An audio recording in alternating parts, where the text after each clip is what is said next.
Déclaration de Bruxelles.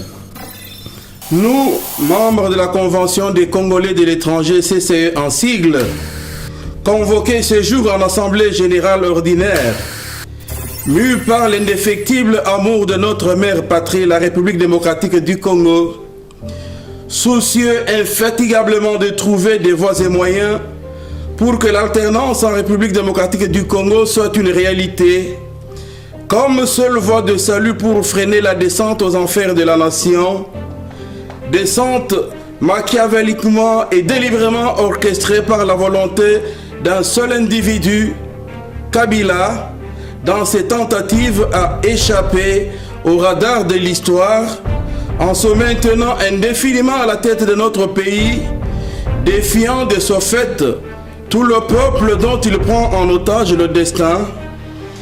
La CCE, disais-je, responsabilise tout le peuple congolais dans la lutte de libération de la nation. Il est donc demandé au souverain primaire une mobilisation historique pour arracher la direction de sa destinée, quel qu'en soit le prix.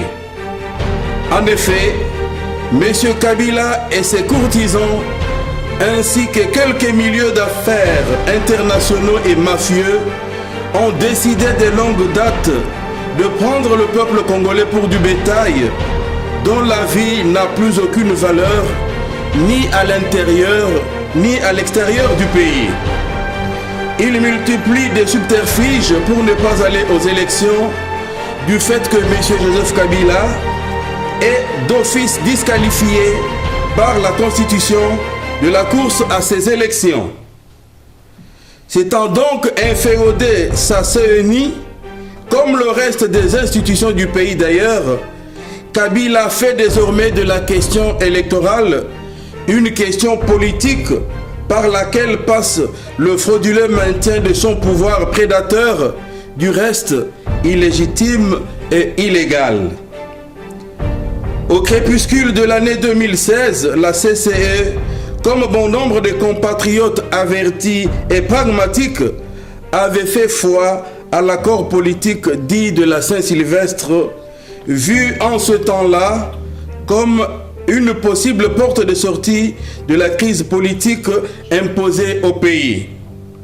Mais hélas, n'ayant pas saisi cette chance d'une possible sortie honorable de la scène politique, multipliant des preuves de sa mauvaise foi, en sabotant le processus électoral et démocratique, notamment par le non-respect de l'accord de la Saint-Sylvestre, M. Kabila, et nous n'avons cessé de le dire, est devenu l'incarnation du mal congolais et doit être traité en tant que tel.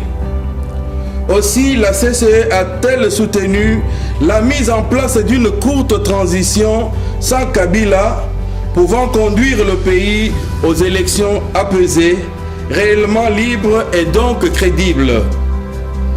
Mais devant une énième provocation du camp Kabila par son porte-parole, le prétendu ou donc le tristement célèbre président de la CENI, qui sans broncher renvoie les élections au calendrier grec, la CCE lance un solennel et vibrant appel à toutes les forces vives de la nation.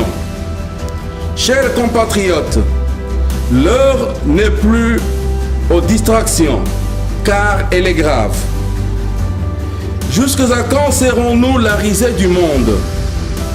Jusqu'à quand continuerons-nous à être les esclaves de la mafia internationale? Encore combien de morts pour que nous nous sentions responsables de l'avenir de notre nation? Quelles preuves supplémentaires nous faut-il pour que nous comprenions que nous sommes seuls face à une meute de loups en rage qui tient à faire de notre vie un enfer sur terre? Bref, que nous faut-il de plus pour que nous comprenions que par notre silence, notre peur, nous nous rendons complices de ce pouvoir de la terreur et donc de la mort? C'est pourquoi, à l'issue de notre Assemblée Générale Ordinaire, nous disons à tous nos compatriotes que nous lever comme un seul homme pour sauver la nation en danger est devenu un devoir, un impératif plus que catégorique. Aux évêques de la Senco, aux autres membres de la société civile, au vrai rassemblement des forces acquises au changement, aux hommes et femmes de bonne volonté, l'heure n'est plus à la langue de bois. Maintenant que Kabila, ses commanditaires et acolytes ont étalé tout ce qu'ils ont ourdi contre la nation, il est un devoir historique de dire que seule la mobilisation générale et la récupération du combat par la rue reste la seule barrière crédible qu'il faille dresser sur le chemin de cette dictature que Kabila veut nous imposer. Ce que les autres nations ont obtenu, le vaillant peuple congolais le peut aussi et mieux. N'est-ce pas par la lutte âpre que nos aînés obtinrent l'indépendance nationale?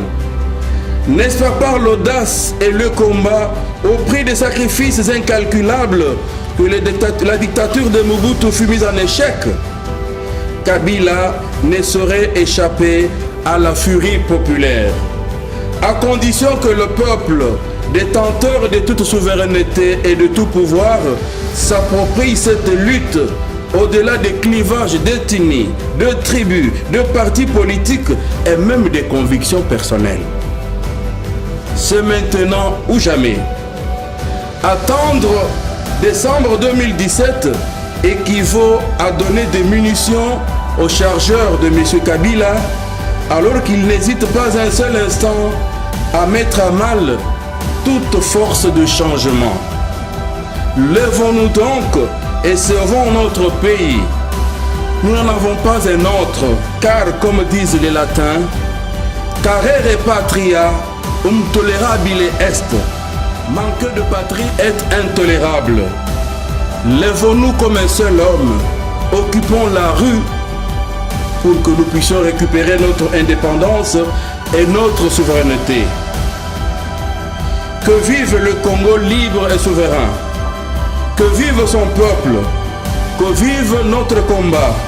Que vive la Convention des Congolais de l'étranger.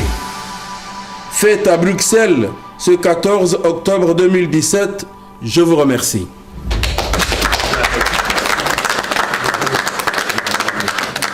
Debout Congolais, unis par le sort, unis dans le fort pour l'indépendance. Dressons nos fronts, longtemps coupés, et pour de bon, prenons le plus bel élan, dans la paix au peuple ardent.